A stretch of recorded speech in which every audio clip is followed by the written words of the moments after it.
Nageenyi badhaadha hordoftoota waabee miidiyaa odeeffannoo irraa qabnu saniin gahaa kan isaniin gahunaa Abbaas yoo ta'u, odeeffannoo keenya guyyaa irraa argachuuf chaanaalii YouTube waabee miidiyaa subscribe godhu hin dagatin asaniin jecha amgam odeeffannoo keenya kanarratti san dabarsa. Ajjechaan abbootii gadaa Karrayyuu qondaaltota mootummaan raawwatamu saaxilame.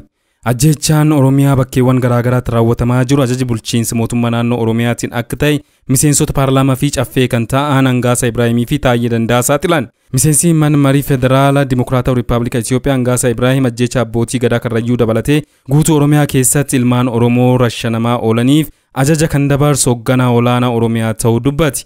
Ajjechaan kutaalee Oromiyaa keessatti humna addaa poolisii Oromiyaa, poolisii Iddilee fi milishaa Oromiyaatiin uummata nagaa irratti maqaa shanii jedhuun raawwatamu ajaja hooggansa olaanaa humnoota tikaa fi bulchiinsa Oromiyaatiin ta'uu tibban qondaalonni biltsiginnaa ifaan ifatti miidiyaalee hawaasummaa irratti dubbachaa jiru. Ragaaleen bahaa jiran kunniinis miseensonni paartii biltsiginnaa Oromiyaa bakka lamatti addaan bahuu fi rakkoo keessootiin wal himachuu isaanii hordofeeti. Gareen qondaaltota mootummaa naannoo fi federaalaa of keessaa qabu pirezidaantii bulchiinsa mootummaa naannoo Oromiyaa Shimallis Abdiisaa, itti gaafatama waajjira paartii biltsiginnaa Oromiyaa fi caffee Oromiyaatti bakka bu'aa mootummaa Fiqaaduu Tasammaa, itti gaafatama koomishinii poolisii federaalaa Damballaash Gabra Mikaa'el, itti gaafatama koomishinii poolisii Oromiyaa Koomishinar Araarsaa Mardaasaa, itti gaafatama milishaa Oromiyaa Abarraa Bunoo, hoogganaa biiroo qonnaa Oromiyaa Abarraa Warquu fi kanneen biroo garee maqaa shanii jedhuun guutuu Oromiyaa keessatti ajjechaa saamicha lafaa fi manneen akkasumas saamicha albuuda daldala seeraan alaa fi kanneen biroo irratti garee bobba'eedha jedhu odeeffannoon keessoo paartichaati bahu. Gareewwan adda addaa biltsiginnaa keessatti wal morkii jiran kan keessa obbo Taayyee Danda'aa fi miseensonni caffee Oromiyaa biroo akkasumas Angaasa Ibraahimii fi miseensonni mana maree uummata biroo akkasumas ammoo sadarkaa deetaa ministeeraa fi abbootii taayitaa muraasa ta'uun garee Shimallis Abdiisaa, Damballaash Gabra Mikaa'elii fi Araarsaa Mardaasaatiin gufuu eda'amuu fi gufuu badhaadhinnaa hattoota fi daldaltoota maqaa jedhuun duula itti bananiiru. Waldhabdee miseensota paartii biltsiginnaa Oromiyaa keessatti uumam kanaan walqabatee xiinxaltoonni siyaasaa fi fayyadamtoonni miidiyaa hawaasaa gareen lachuu dantaa dhuunfaa isaanii irratti wal dhaban malee dhimma Oromoo fi Oromiyaa irratti wal hin dhabne gareewwan lachuun uummata Oromootiif yakkamtoota jechuun ibsaa jiru. Waldhabuu gareewwan kanaa lamaaniitiin walqabatee ciitiin ajjechaa ajaji bulchiinsa mootummaa naannoo Oromiyaatiin uummata Oromoo irratti raawwatamaa jiruu fi turee bahaa jira.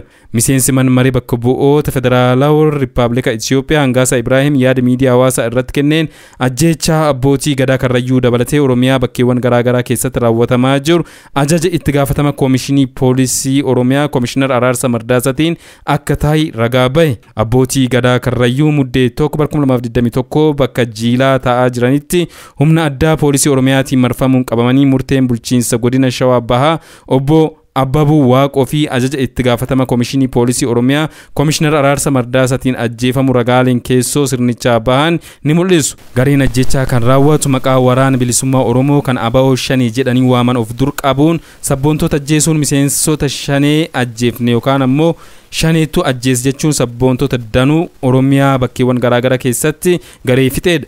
Ministeer Deetaan Ministeer Nagaa fi miseensi caffee Oromiyaa obbo Taayyee Danda'a tibban dubbii fuul miidiyaa hawaasaa irratti barreesseen ajjechaan abbootii gadaa Karrayyuu irratti raawwatame hooggansa mootummaatiin ta'uu ibsee jira. Waraanni bilisummaa Oromoo Koonyaan Harargee lixaa lol tibban walitti fufiinsaan waraana mootummaa waliin taasisaa tureen injifannoo jabaa argachuu beeksise. Iddoowwan lolli kun tibban bal'inaan keessatti gaggeeffamaa ture keessaa aanaan mi'eessoo tokko yoo ta'u, Araddaalee Dibaalaa Deemaa fi Kinteerii jedhamanitti lol jabaa kamisa darbe eegalee guyyoota sadiif walitti fufiinsaan taasifameen waraanni bilisummaa Oromoo injifannoo boonsaa kan argate ta'uu OMN miseensota waraana bilisummaa Oromoo wabeeffachuun gabaase. Lolli kun meeshaalee waraanaa gurguddoon kan deeggarame akka turees gabaafame. Lol kanaan haleellaa jabaan kan isa mudate waraanni mootummaa magaalaa Mi'eessootti namni yeroof maqaan isaa adda hin baane hidhaatti baasanii ajjeesuu odeeffannoon garasii argamni mul'isa. Godinuma Harargee lixaa aanaalee gubbaa qorichaa fi gumbii bordoddeettis lolli jabaan waraana bilisummaa Oromoo fi waraana mootummaa gidduutti gaggeeffamuun kan ibsame yoo ta'u, lolli guddaa aanichatti gaggeeffameen waraanni bilisummaa Oromoo injifannoo boonsaa argachuu ibseera. Lol kanaan waraanni qaama aangoo jiruun bobbaafame kan dhibboota lakkaa'amu hojiin al taasifamuu kan ibse waraanni bilisummaa Oromoo baha Oromiyaa meeshaalee hedduu booji'uus beeksiseera. Lol gaggeeffamee fi injifannoo waraanni bilisummaa baha Oromiyaa galmeessuu ibsate kan ilaalchisuun gama mootummaatiin deebiin kenname hin jiru. Abiy Ahmed aangoo dhuunfaaf jecha Itoophiyaa dirree biyyoon baha giddu galeessaa faayidaa isaaniif jecha keessatti taphatan akka taasisaa jiru Profeesar Alex Diwaal ibsi. Waraan Itoophiyaa keessatti deemaa jiruu fi dirooniiwwan waraanaa ilaalchisee beektonni fi xiinxaltoonni siyaasaa gaanfa Afrikaa yaada fi xiinxala isaanii kennatanii jiru. Hayyoota kanneen keessaa tokko kan ta'ee fi dhimmoota Itoophiyaa xiinxaluun kan beekamu Profeesar Alex Diwaal tibbe kan xiinxala bal'aa maxxansee jira. xiinxala isaa kanaan Abiy Ahmed aangoo dhuunfaa isaa tikfachuuf jecha Itoophiyaa ji'opolitikaa baha giddu galeessaa keessa cuupheera. Kunis dararaa fi dhumaatii lammiilee biyyattii dheeressuu malee biyyattii gara nagaa fi tasgabbii waarratti ceesisuu hin danda'u jedhe.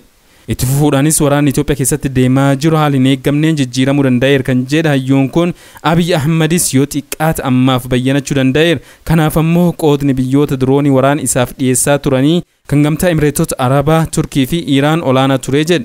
Torbaanota muraasa dura waraanni humnoota Tigraay Finfinnee qabachuu fageenyi xiqqootu hafee ture kan jedhe Profeesar Alex Diwaal humnoonni Tigraay haleellaa waraana biltsiginnaa irratti fudhataniin milkii guddaa argatanii akka turan barreesse. Imala humnoonni Tigraay Finfinnee qabachuuf taasisaa turan irratti hawaasni addunyaa sodaa qabaataa turuus Profeesar Alex Diwaal ibsee jira. Hawaasni idil addunyaa sagantaa siyaasaa kufaatii Abiyyi boodaaf ta'u fudhatee amanuu hin dandeenyes jedhe. Hawaasni idil addunyaa sagantaa siyaasaa kufaatii Abiyyi boodaaf ta'u fudhatee amanuu hin dandeenye jedhe. Uummanni biyyattii seenaa waggaa 27 darbanii isaan waan beekuuf sodaa keessa galuu akka danda'ee fi kunis yaaddoo biraa akka xiinxala isaa keessatti kaasee jira.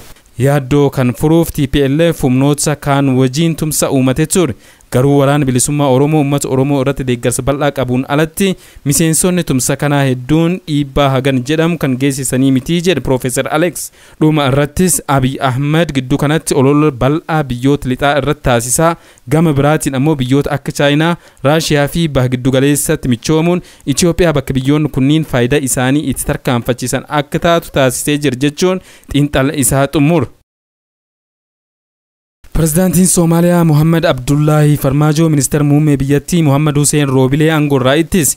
Aangorraa ittifamu ministeera muummee Mohaammed Hussein Roobileef malaammaltummaan lafa akka sababaatti eerameera. Pirezidaantichi ministeera muummee Hussein Roobilee seeraan ala qorannoo malaammaltummaa lafaan wal qabate taasifamaa jiru gidduu seenee jechuun aangorraa ittise. Hammam yaadni kun akka sababaatti kan dhiyaate ta'us garaagarummaan adeemsa siyaasaa aangaa'ota lameen gidduutti mudatee jiru tarkaanfii kanaaf sababa ijoo ta'uutu himamaa jira. Aangaa'onni lameen keessumaa filannoo pirezidaantummaa biyyattii wal qabatee wal dhabbee jabaa keessa seenanii jiru. Wal dhabbeen kun baatii eeblaa dabre yeroo filannoon pirezidaantummaa Soomaaliyaa akka darbuuf murtaa'e irraa eegalee bifa jijjiirachaa har'atti fullaa'uun hanga ministeera muummee biyyattii aangoorraa ittisuutti ga'eera.